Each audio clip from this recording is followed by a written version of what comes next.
Muito boa noite, obrigada pelo carinho. Estamos chegando no seu feed de notícias aqui no Facebook da Unimed Concórdia com o programa Unimed para você em mais uma edição. E olha quem está comigo hoje, a nossa querida colega, médica, dermatologista, especialista nessa área, enfim, vai contar pra gente toda essa experiência, o que pode contribuir nessa área da medicina de Concórdia, a doutora Aira Novelo Vilar. Doutora, boa noite a você, obrigada pela presença com a gente. Boa noite a todos. E vamos tentar colocar alguns pontos que sejam de interesse de todos. Isso mesmo, e para isso a gente convida você que está com a gente nessa segunda-feira à noite ao vivo, noite fria, friozinho chegando e se intensificando nesta semana, para participar, para interagir, para estar com a gente ao vivo, participando, fazendo perguntas, comentando, trazendo para nós as suas preocupações em relação à saúde da pele. Bom, uma dermatologista especialista no assunto está aqui nessa noite para ajudar você a tirar, enfim, esclarecer as suas dúvidas, as suas preocupações. Faça a sua pergunta sem medo nessa noite, sem restrições, porque a gente quer ajudar você a cuidar melhor da sua saúde. Esse é sempre o objetivo da nossa Unimed. Doutora, para a gente começar, é uma honra ter você aqui. Você nunca participou com a gente, bem-vinda. Obrigada, agradeço o convite.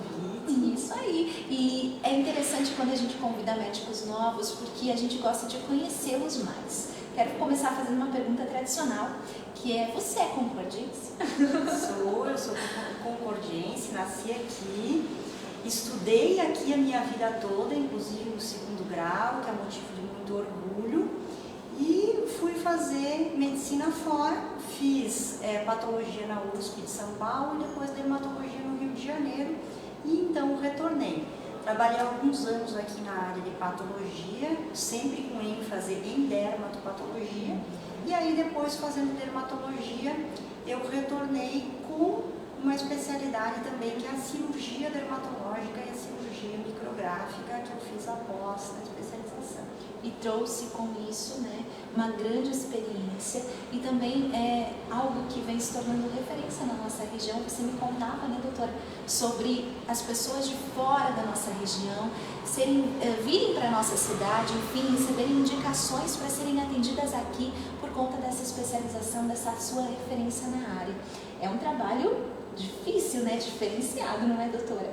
Desafiador. O que acontece é que nós acabamos investindo aqui na implantação da cirurgia micrográfica, que envolve equipamentos específicos para essa cirurgia, para que se possa, no próprio momento da cirurgia, saber se o tumor foi todo retirado. Então, nós montamos isso dentro da clínica e, como acabamos estando ligados a toda a parte acadêmica, então eu dei aula no Rio de Janeiro, continuo ainda indo para lá para dar aulas. Isso acabou virando referência para os colegas dermatologistas da região, que hoje encaminham pacientes para operar aqui com essa técnica que se chama cirurgia micrográfica. Muito bem. A gente vai saber mais sobre esse assunto daqui a pouquinho com a doutora. Ela vai explicar melhor, né, doutora? Até porque se tornou uma grande referência, o que é essa cirurgia, como isso tem ajudado na saúde das pessoas. Mas antes eu quero saber sobre a sua especialidade, enfim. Sobre a dermatologia, doutora, o que vocês fazem, né? Como vocês trabalham, enfim, como que vocês têm ajudado as pessoas, os pacientes, todos nós? Bom, definir dermatologia é uma coisa extremamente ampla, porque a pele é o maior órgão do corpo humano. E quando nós tratamos de pele, as pessoas pensam apenas na pele que nós palpamos, não pensam também em cabelos e unhas. Então, dermatologia engloba as afecções de pele, cabelos e unhas, além de mucosas também. Então, problemas da boca também entram dentro dos problemas dermatológicos. Muitas doenças dermatológicas podem, por exemplo, se manifestar com aftas, que é uma coisa que as pessoas não pensam e pode ser uma manifestação. Então, qualquer problema de peles, cabelos, unhas ou mucosas, as pessoas devem procurar o dermatologista para ter um diagnóstico melhor. Muito bem. Doutora, vamos começar o nosso bate-papo, então, explorando um pouquinho o seu conhecimento e também respondendo as nossas perguntas. Então, comece a participar, interagir com a gente, todas as pessoas que já estão conectadas, boa noite a vocês. É uma grata honra para a Unimed ter todos vocês com a gente. Então, vai marcando as pessoas que você conhece, que você admira, que você sabe que precisa da informação que a gente vai trazer hoje. Enfim, nada melhor do que informação para a gente começar muito bem a semana.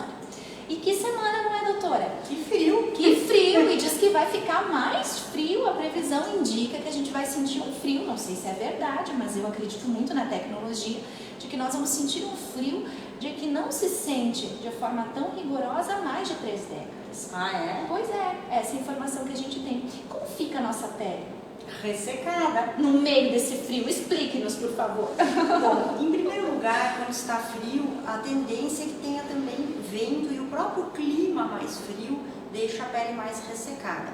E nós mesmos agravamos isso pelo uso da água quente, que é inevitável. Quem não toma banho quente no inverno, né? É impossível não tomar banho quente no inverno. Então acaba que nós pioramos esse problema. Então no inverno, mesmo as pessoas que têm pele oleosa, precisam dar um cuidado de hidratação à sua pele. E aí é que vai mudar o tipo de produto. Então, pessoas com uma pele mais seca vão usar um tipo de produto. Já as pessoas com pele oleosa também precisam hidratar a pele, mas com outro tipo de produto que não vai causar acne, espinhas, etc. Outra questão são os cabelos. Então, os cabelos que têm tendência a ter aquela raiz oleosa ou a dermatite seborreica, que é a caspa, piora com o banho quente. Então, é outra queixa que nós atendemos no consultório e um grau maior disso pode fazer com que a pessoa comece a ter coceira, cutucar, escoriar e levar à formação de pequenas feridas no couro cabeludo que podem até mesmo sangrar. Então, essa é uma outra questão que nós temos muito nessa época no consultório. Então, a gente pode evitar tudo isso sabendo cuidar da pele, dos cabelos, enfim, nessa época de frio? Exatamente, fazendo uma hidratação adequada. E uma outra coisa que é muito importante que seja lembrada é que os raios solares estão presentes da mesma forma. Então, o ultravioleta B, que leva mais ao câncer de pele, o ultravioleta A, que causa mais manchas, está presente da mesma forma. Então, o uso de filtro solar tem que acontecer mesmo no inverno. E a outra coisa para as pessoas que eventualmente vão para a neve agora, a neve tem um índice altíssimo de reflexão, então os raios solares refletem. Então, na verdade, você tem uma incidência na sua pele de raios maior até do que na praia. Olha só, doutora. Exatamente. Então, é muito importante o uso de filtros solares. As pessoas que gostam de fazer exercício físico, que é super recomendado, tem que usar o filtro solar, mesmo nos dias nublados. Doutora, e quando a gente fica com a pele machucada, de talvez ter pegado muito frio, não ter cuidado direitinho da pele, isso preocupa, isso pode, isso passa naturalmente, enfim, ou isso pode progredir, isso pode se tornar algo que preocupa vocês médicos? Os famosos lábios rachados, né? Então, o lábio rachado não é nada mais do que um lábio ressecado que acaba por fissurar, por rachar. O que ocorre é que quando esse lábio é agredido, muitas pessoas acabam apresentando herpes. Então, se nós formos perceber, hoje 99% da população é portadora do vírus do herpes, mas não manifesta, ela precisa de um gatilho. Esse gatilho pode ser o frio, pode ser essa agressão, pode ser a exposição solar, e aí ela acaba manifestando herpes nessa época, que são aquelas bolinhas, às vezes começa com uma queimação, exatamente, depois ele forma como se fosse uma vesículazinha cheia de água, rompe e forma aquela casquinha. Então isso também é mais frequente nessa época, por essas agressões. Muito bem, temos uma pergunta aqui relacionada a isso, doutora. Boa noite, tudo bem com vocês? A pergunta é da Cirlei. Gostaria de saber se afta tem a ver com a baixa imunidade. Bem, veja só, a afta tem sim a ver com a baixa imunidade e tem também, é piorada por alguns alimentos mais ácidos. Então você deve perceber que quando você está com afta e você ingere esses alimentos, isso te causa mais dor. Então a afta que é isolada é muito comum, realmente a imunidade baixa e pode surgir a afta ou até mesmo pelo trauma. Porém, quando a pessoa tem afta recorrente e tem outras manifestações dermatológicas, ela precisa investigar. Então a intenção não é assustar as pessoas, mas por exemplo o lúpus pode se manifestar também com aftas. Então ele pode dar lesões principalmente nessa parte aqui, que nós chamamos em asa de borboleta, e também pode produzir aftas. Então, se a pessoa tem isso de recorrência, é melhor que seja investigado para descartar que tem alguma associação com outro problema dermatológico. Muito bem. Doutora, falando sobre os cabelos, já que é pele também, né? Já que a gente trabalha com esse mesmo segmento, já temos uma pergunta relacionada a isso também, mas antes de fazer a pergunta, eu gostaria de saber em relação ao frio, né? A gente perde mais cabelo por conta do frio ou não? Por conta do frio, não. Existem épocas do ano que se perde mais cabelo, e uma delas é na transição das temperaturas, na transição das estações do ano. Então, realmente, nessas épocas há uma perda maior de cabelos. A intenção não é que ninguém fique contando os fios, mas é normal que se perca até 100 fios de cabelo ao dia. E existem épocas em que você vai perder menos, que você vai perder 40, 50, e épocas em que você vai perder perto de 100. Então essa oscilação é normal. Acima dessa queda já se torna preocupante. O que eu gosto muito de explicar para os pacientes é que o que você tem que perceber é o teu volume capilar. Então, o que é o teu volume capilar? Quando você faz o rabo de cavalo, suas mulheres vão entender muito bem, você percebe que você tem um volume de cabelo. Quando esse volume de cabelo começa a ficar menor, é um sinal de preocupação que você deve investigar isso melhor. Já para os homens, eles têm uma facilidade maior de perceber, eles percebem as entradas. No homem é mais comum a calvície ou a alopecia androgenética. E aí fica um alerta, porque nós temos hoje tratamentos para frear a evolução desse processo. Então, quanto antes se procura ajuda, pode-se frear essa evolução, mesmo quem tem um avô, um pai careca. A gente está falando de homens de que faixa etária mais ou menos, doutora? Tem homens que começam a manifestar isso já com 20 e poucos anos, e pode-se iniciar alguns tratamentos, principalmente quando existe uma história familiar de calvície. Muito bem. E doutora, quando lhe preocupa, quando a mulher sentiu ou o homem sentiu que tem uma queda excessiva, né? Existem, enfim, estudos, avanços em relação a isso? Existem algumas patologias relacionadas a isso também? O que a doutora pode acrescentar para a gente? Bem, não existe só a calvície, que é o que a gente está acostumado a ver. Existem problemas, doenças do couro cabeludo que são mais graves. Então, uma delas, que eu estava comentando antes, que tem uma incidência crescente no mundo todo, é a alopecia fibrosante frontal. O que é isso?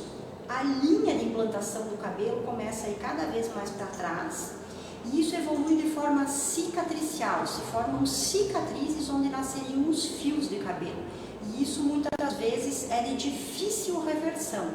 Então, quanto antes a pessoa procurar, melhor. O que se percebe de início? Essa subida da linha de implantação do cabelo, muitas vezes ocorre também perda da sobrancelha, Acionou aqui na unidade. Alarme de incêndio.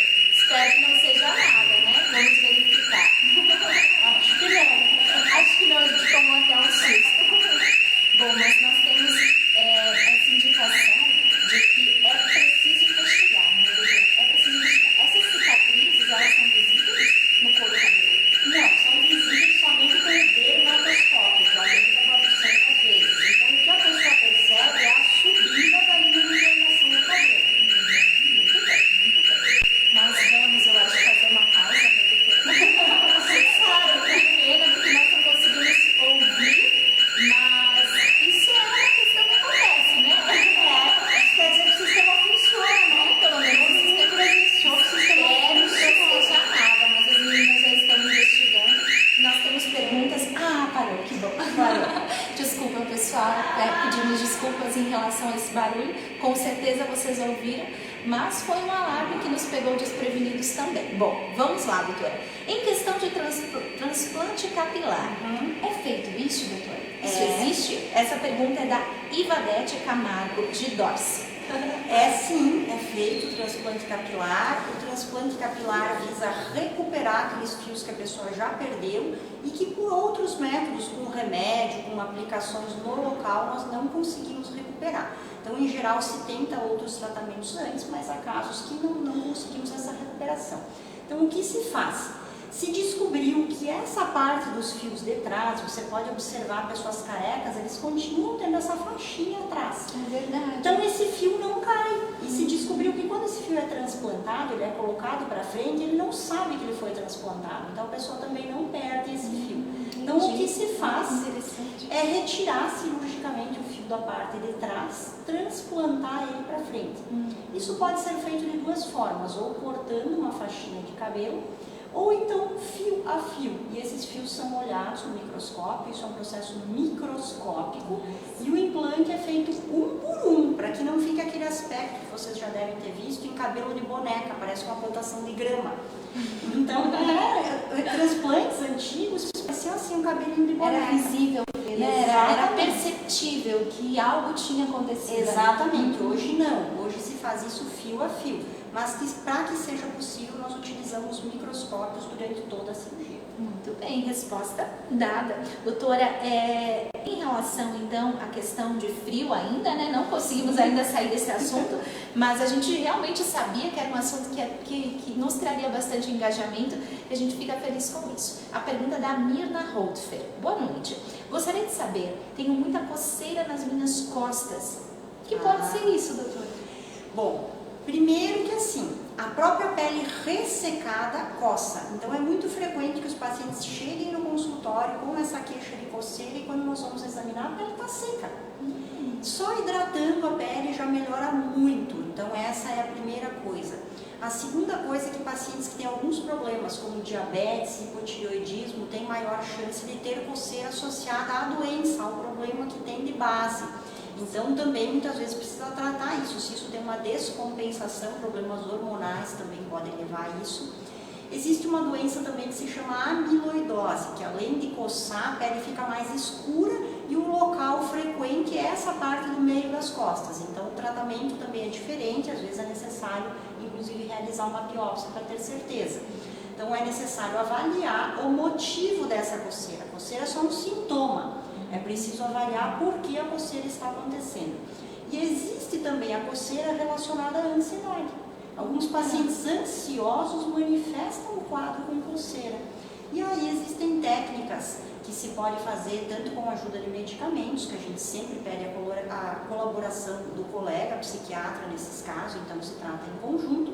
E também algumas técnicas de relaxamento, meditação e yoga já está provado que adiantam, que tem resolução nesses casos. Outra coisa que a gente orienta é uma coisa que engana os receptores da coceira, comprimir o local da coceira. Quando você faz pressão, tende a reduzir a coceira. Por quê? Porque os receptores naquele local são ativados por outra via e reduz a coceira. Então, quando você está com coceira, nunca coce. O fato de você friccionar, arranhar, libera uma substância chamada histamina. Essa histamina causa mais coceira ainda e entra num ciclo vicioso. Então, coçou ou comprime, ou faz uma compressa gelada, uma coisa muito legal, é o chazinho de camomila gelado, faz uma compressinha, alivia bem mais do que você friccionar, do que você raspar. Isso aí, quando a gente fala de alergia, nós temos muitas essas recomendações, porque até a gente falava antes de uma, como que é o nome da dermatite em relação às feridinhas que a doutora dermatite falou? seborreica. Mas nós temos também a dermatite atópica, sim, que é aquela alergia, não é, doutora? Sim, aquelas manchas vermelhas na pele, isso, que a gente acaba desenvolvendo, acaba coçando, e aí a gente se torna alérgico a algumas coisas, não é? Exatamente, e piora, aí você acaba escoriando, você acaba fazendo arranhões ali, piora. E às vezes ainda o próprio arranhão você veicula bactérias com a sua unha e acaba tendo uma infecção secundária, principalmente em crianças. Crianças com dermatite atópica, a primeira recomendação para a mãe é cortar as unhas. Muito bem, as unhas da criança. Claro! Com certeza! A mãe não vai arranhar a criança, né? Olha, se for uma mamãe como eu, né, filha, né, super atenciosa. Brincadeiras, vamos lá. A Cristiane Tomazoni é nossa colega. Boa noite, obrigada, Cris, pela presença aqui. Já elogiou você, doutora. Como equilibrar a falta de vitamina D e o uso de filtro solar? Ah, Cris, tudo bem? A Cristiane Tomazoni foi minha colega de escola no SEMEC. Olha! Somos amigas de longa data. Jornalista famosa, né? Trabalhou profissionalmente, a gente ama de paixão e agora é referência aí em alguns outros estudos, tem o Boticário também, né? Isso. Inclusive, deixa eu fazer uma aspas aqui e agradecer a Cris, a Alessandra, a equipe do Boticário, que fizeram uma visita na Unimed na semana passada e presentearam toda a equipe. Sabe por quê, doutora? Pelo bom atendimento que a nossa equipe da Unimed ofereceu a elas, sem saber quem eram, né? É esse tratamento humanizado. Então, um beijo, Cris, Ali, vocês que fizeram uma diferença e encantaram as pessoas aqui na Unimed. Bom, vamos à resposta, então. Bom, então, sobre a vitamina D, hoje é muito difícil quem não tenha deficiência de vitamina D, pela nossa própria rotina. Nós temos pouquíssima exposição solar e não é porque o dermatologista contraindica, na verdade, ninguém contraindica que a pessoa viva, é necessário viver, mas com adequada proteção para que não se tenha um câncer de pele. Então, o que acontece? Existem áreas que você tem uma predisposição muito maior ao câncer de pele, que são as áreas expostas. Então, nas áreas expostas, você deve usar protetor solar para prevenir câncer de pele. Entretanto, você pode deixar pequenas áreas, 15 minutos ao dia, então uma área de 10 centímetros seria suficiente para a exposição ao ultravioleta B, que é o que se associa com a produção de vitamina D. Então, a gente recomenda que a pessoa ou coloque o pé ou a perna. O que eu faço pessoalmente? Eu arregaço as mangas na hora que eu vou para casa, enquanto eu vou levar minha filha para a escola, enquanto eu estou andando de carro, na hora do almoço eu abro o vidro, porque aquela película que a gente usa bloqueia a exposição solar, então eu abro o vidro e realmente deixo que pegue na área dos antebraços. Então é preciso ter essa compensação. E claro, precisamos ter um bom senso. Pessoas que já tiveram câncer de pele, especialmente melanoma, ou pessoas que têm xeroderma pigmentoso, doenças que têm maior risco de câncer de pele agressivo, que pode matar, porque quando nós falamos de melanoma, é uma lesão, um câncer metastático, que vai para outros órgãos, vai para o cérebro, vai para o fígado, enfim, atinge outros órgãos, é sistêmico. Então, nesses casos, a gente não pode arriscar. Nesses casos, é melhor repor a vitamina D do que correr esse risco. Muito bem. Doutora, uma dúvida particular em relação a essa exposição do sol. Já ouvi li artigos de que mesmo que se a gente se expor ao sol, não chega a ser suficiente, né? Mesmo que a gente coma alimentos que tenham essa vitamina, ainda assim a gente fica num nível baixinho, né? Isso é real ou não? Muitas vezes até porque algumas pessoas têm uma dificuldade de absorção. Outra coisa muito comum que a gente vê... Pode até se expor, mas talvez não absorve. Exatamente. Outra coisa que a gente vê são pessoas que tomam vitamina D e que a vitamina D não sobe. E aí a primeira pergunta que a gente faz no consultório é como ela toma essa vitamina. Algumas pessoas tomam a vitamina de manhã, no café da manhã, com café e pão. A vitamina D é uma vitamina lipossolúvel, portanto ela depende de gordura para sua absorção. Então o ideal é ingerir a vitamina D com uma refeição que tenha gordura. Geralmente o almoço vai ter pelo menos aquele óleozinho de oliva da salada, né? Então seria uma ocasião mais apropriada para a ingestão da vitamina D, porque ela depende da gordura para sua adequada absorção. Como é a falta de informação, não é? Como é bom ter uma profissional tão excelente com a gente nessa noite. Obrigada. Temos mais uma pergunta e é da Marian, acho que é esse o nome dela. O laser para manchas no rosto é melhor fazer no inverno ou pode ser feito no verão também? Esse é um grande mito. O laser pode ser feito em qualquer época do ano. A procura no inverno é muito maior porque é mais fácil você ter os cuidados pós-laser. Então você faz um laser, no pós-laser você não pode ter exposição ao sol. Então não é nem o sol de piscina, de praia, mas você ir, por exemplo, para um hotel fazenda. Não pode. Então eu costumo dizer que laser se faz no Brasil inteiro. Laser se faz no Nordeste, se faz no Rio de Janeiro, e lá é verão o ano todo, é quente o ano todo. Então pode fazer sim, mas precisa ter os cuidados após as sessões de laser. Por isso que aqui no Sul é muito popular se falar em fazer no inverno, porque nós temos inverno, mas tem regiões do Brasil que não tem inverno. Então tudo é uma questão de como o paciente vai realmente aderir às recomendações pós-procedimento que existem em todo o procedimento. E aproveitando a deixa, doutora, tem outros tratamentos também para melhorar a saúde da nossa pele que são feitos nessa época do ano. Claro, não é? Sim, vários. Que até indicados, a gente lê nos artigos, enfim, indicados para que a nossa pele possa melhorar, enfim. Sim, existem várias opções, então a avaliação é sempre caso a caso. Lógico que existem manchas que não regridem só com cremes, que a gente precisa lançar mão de outras alternativas. Eu costumo dizer para os pacientes, são tratamentos mais punk, mas existem situações mais leves que podem ser revertidas com cremes apenas.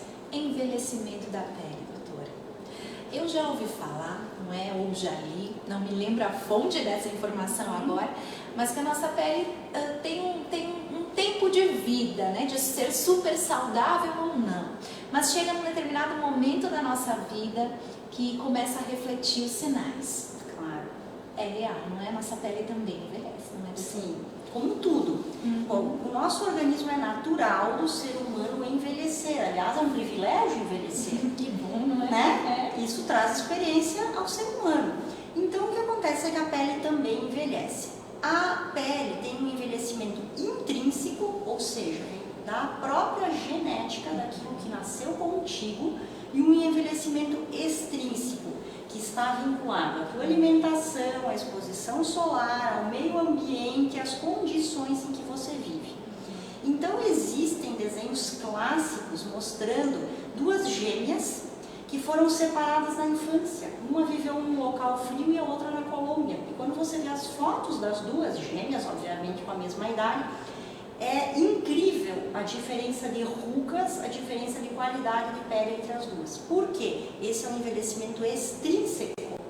Então, o envelhecimento extrínseco é aquele que você tem como prevenir. É aquele que você tem como passar protetor solar, prevenir.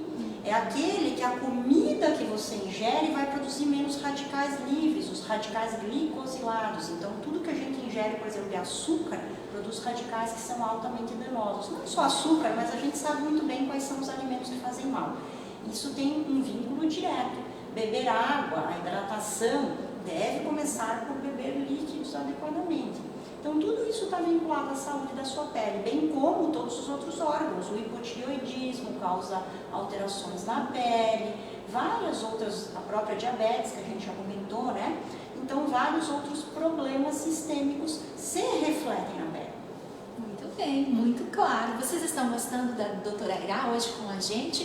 Se você está gostando, dê um like, deixe uma reação pra gente, porque aí a gente convida ela de novo, em breve. Temos mais uma pergunta aqui, na verdade é um elogio. Aproveitando, quero deixar a todos os profissionais da Unimed meus aplausos pela competência e profissionalismo. Obrigada de coração. Isso é muito interessante, né? Que a gente possa, como se esse projeto, doutor, ele fosse um contato com as pessoas. A gente pode, um contato, a gente pode saber o que vocês pensam, o que vocês estão sabendo, enfim, as principais dúvidas e nos aproximar eles que são médicos, né? Que a gente tem aquele velho mito de que a gente não pode tocar nos médicos. Ó, estou tocando na doutora, não é? E a gente traz para pertinho para que você possa fazer perguntas diretamente. Então a gente fica muito feliz com essa troca de vocês com a gente. Bom, doutora, quero falar sobre essa sua referência nessas patologias em relação à pele, enfim. Como que isso evoluiu, doutora? Hoje, nesse cenário de atendimento de pacientes da região, de Concórdia, o que mais você vê? O que mais acontece, né? Quais são as patologias mais frequentes? O próprio câncer de pele? Tenta contar pra gente um pouquinho do que é isso que você vive no dia a dia e que faz com que seja uma referência para a nossa cidade. Bem, no nosso dia a dia é muito frequente a procura por queixas estéticas. Isso é natural, toda mulher é naturalmente vaidosa. E isso é comum nos consultórios dermatológicos. Porém, nós temos uma demanda específica no nosso serviço, que é a cirurgia micrográfica. Então, por já sermos patologistas, antes de fazer dermatologia, e termos todo um laboratório de patologia montado dentro da própria estrutura cirúrgica, nós temos uma demanda de pacientes vindo da região de Chapecó, de Erechim, de Xanxerê, de Joaçaba, de Passo Fundo mesmo, que é um centro de excelência, sempre foi o contrário, né? Então nós temos esses pacientes vindo para fazer a cirurgia micrográfica. Na cirurgia micrográfica, nós examinamos o tumor durante a cirurgia no microscópio com o auxílio de um aparelho chamado criostato. Então, para que eu possa fazer as lâminas e olhar a biópsia, normalmente demora 48 horas. Com esse criostato eu consigo fazer na hora. A tempo real. Exatamente. Então se faz essa avaliação, se verifica se saiu todo o tumor e se não saiu nós ampliamos, até que nós tenhamos a certeza de que o tumor tumor foi totalmente retirado. No momento da cirurgia. No momento da cirurgia. E a partir daí se faz uma reconstrução, ou seja, dependendo do dano que ficou, isso tem que ser reconstruído da forma mais estética possível. Mas primeiro nós sempre fazemos a cura oncológica, ou seja, nós temos que ter a certeza que o tumor foi removido. Independente do que pode acontecer. Exatamente, não adianta ficar bonito se ficou tumor. E ao mesmo tempo a gente retira o tumor, mas tem que tentar que aquilo fique o mais estético possível. Então, juntando esses dois pilares, é que nós investimos em criar esse serviço, que é um serviço que não existia na região, e temos, graças a Deus, recebido muitos pacientes encaminhados dos municípios vizinhos com essa demanda, o que é muito bom, porque isso possibilita a cura de lesões de câncer de pele que muitas vezes são recidivados. Nós temos pacientes que recidivaram câncer 12, 13 vezes, já tinham sido submetidos a vários procedimentos previamente. Então, isso é uma coisa que se dispõe... É a tecnologia, né? Exatamente. É a tecnologia cada vez mais aliada da medicina e permitindo com que vocês possam, de fato, entender e já resolver. Isso é um presente para nós. Exatamente. Se você me permitir, eu queria falar uma coisa que os pacientes sempre perguntam. Fica à vontade. Doutora, eu ouvia falar, os meus parentes mais velhos diziam que quando mexe no tumor ele se espalha. Isso eu já ouvi também. Exatamente, isso não é verdade. O que acontece é que muitas vezes a pessoa fazia a biópsia e o tumor já estava tão avançado que a pessoa acabava morrendo ou, enfim, tendo consequências danosas logo após. Hoje é possível o diagnóstico precoce, então é exatamente o contrário, é necessária a biópsia para fazer o diagnóstico. Então esse é um mito que ainda está muito arraigado e que nós precisamos da colaboração de vocês, jornalistas, para tirar essa ideia para que as pessoas possam realmente ficar curadas e ter um diagnóstico precoce. É aquele medo, talvez o receio de fazer exames, de se cuidar, de lidar com a prevenção, que é natural da gente, né? Claro. De todo ser humano, mas que eu acredito, pelo menos o público da Unimed, né, tem entendido que a prevenção é o melhor caminho. Porque o diagnóstico precoce permite que as chances de cura, independente da patologia que seja ou da especialidade que tenha a ver, possa ser de fato real, né? Então as chances de cura sempre vão aumentar se o diagnóstico for mais cedo. Estou aprendendo. Exatamente, né? Exatamente. Doutora, sobre justamente essa informação que a doutora traz para nós, eu gostaria de saber, uma pergunta minha. A gente pensa, né, na verdade, que as pessoas estão recebendo mais informação, que a informação está chegando para um número maior de pessoas, que as pessoas não estão se expondo ao sol de forma enlouquecida como antigamente, que há mais conscientização, que as pessoas nas lavouras, no campo, também tendem a se cuidar. Mas então a gente continua tendo muitos casos de câncer de pele, mesmo que as gerações estejam mudando, ou seja, talvez as pessoas sabem, mas não praticam. Qual é o cenário hoje? Sem dúvida, muitas pessoas sabem e não praticam, e outra coisa que nós temos que levar em consideração é que eu não sei se você é da mesma época que eu, mas eu sou da época que não existia protetor solar. Eu me lembro muito bem e tenho fotos de mim na praia com meu irmão com hipoglós aqui no rosto. Nossa, eu acho que tem fotos, você não tem? Você é mais nova, então. Um pouquinho só. Mas eu tenho essas fotos. Primeiro existia o hipoglós. Depois existia um creme Nivea, que ele tinha de várias cores, ele era coloridinho. Eu sou do Nivea, eu acho. Do Nivea, então. Pois é, mas existiu essa época. Então, essas pessoas que pegaram essa época, eles têm um dano hoje na pele que foi cumulativo. Olha! Muitos cânceres de pele, eles não são decorrentes da exposição aguda, da exposição que você teve agora, mas sim do dano acumulado desde que você era bebezinho. Nossa, doutora. Então, o carcinoma basocelular, por exemplo, que é o mais comum, ele está envolvido a um dano cumulativo de ultravioleta. Então, a consequência que você tem hoje não é do que você se expôs agora, que você tem consciência, mas daquilo que a tua mãe cuidou de ti desde criança.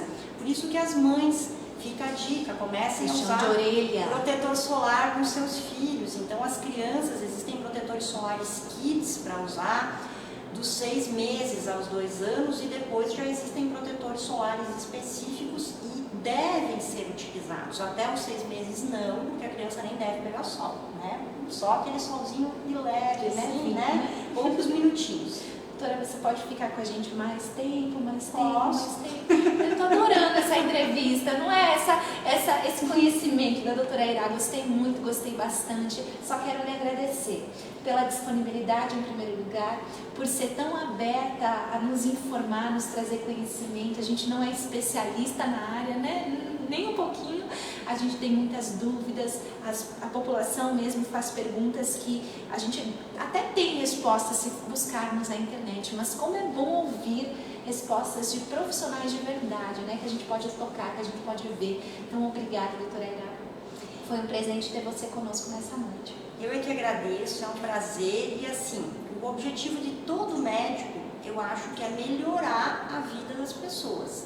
Então, a nossa função, muitas vezes, não é fazer aquilo que a gente gostaria, que é curar. Nem sempre a gente consegue curar, mas melhorar a vida das pessoas já nos traz uma gratificação, que é aquilo que move o nosso dia a dia, aquilo que move o nosso estudo, aquilo que nos faz levantar todos os dias. Então eu agradeço a todos vocês de coração e a você pela oportunidade e por todas as perguntas de interesse. Nossa, muitas perguntas aqui, muitos elogios. Gostaria de saber mais sobre o uso da vitamina C. Tudo isso a gente vai responder para vocês depois em off, tá bom?